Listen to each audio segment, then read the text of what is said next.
today's video. Today I'm going to show you how to calculate time in Excel. I know I've done a previous video on time in Excel, which I will put up here in the top right corner.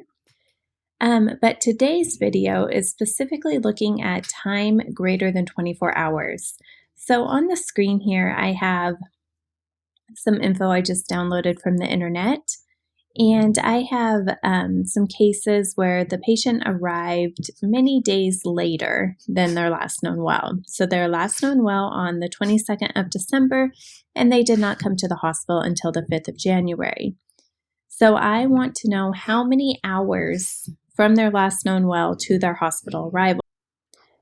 I use this daily in my practice to where we look and see if the patient is a candidate for a certain drug. And if they are, they need to arrive within a certain time window of their last known well.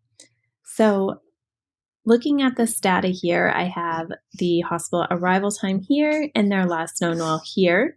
I'm going to insert a column right in between F and G. I'm going to do that by right-clicking on G and hitting Insert.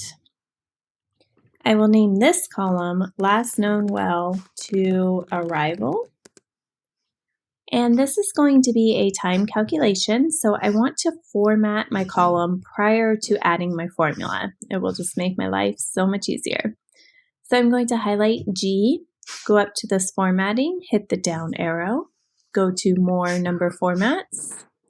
It is a time calculation, and because I do have cases that are greater than 24 hours, I am going to choose this format right here where I have hours, minutes, and seconds. Previously, I always chose this format right here where I just have hours and minutes because I thought that would be sufficient. None of my times have seconds, so I didn't need it. But again, since these cases, some of them are greater than 24 hours, I want to choose this format. I'm going to hit OK. And now we're going to do our calculation of last known well to arrival. So I'm going to hit the equal sign. I'm going to click on our hospital arrival, which is cell D2, subtract our last known well, which is cell E2, and hit enter. So that's showing 44 hours and 12 minutes, and it is greater than 1 day, so that looks good to me. They were last known well at midnight the day prior.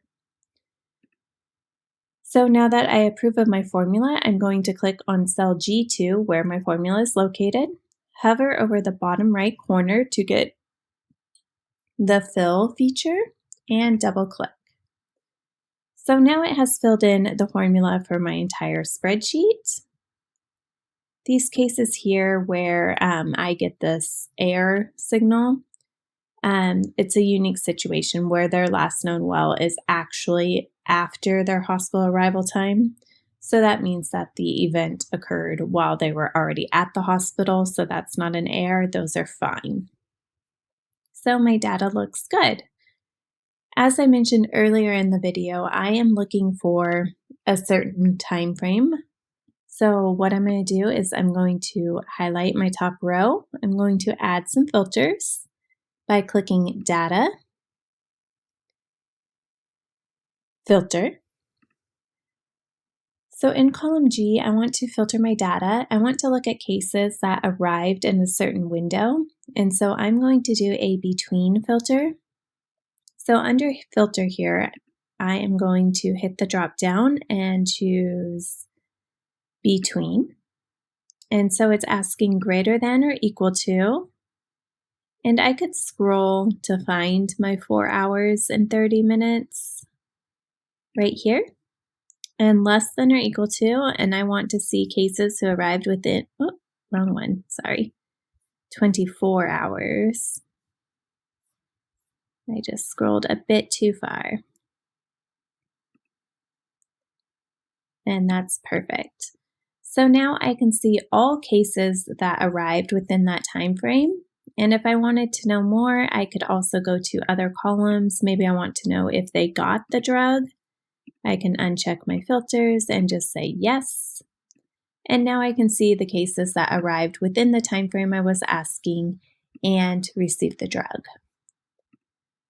So again, you can choose any filter that works for your facility. When you go back to this, Excel does automatically convert this to a decimal and this to a 1 because 24 hours is 1 day.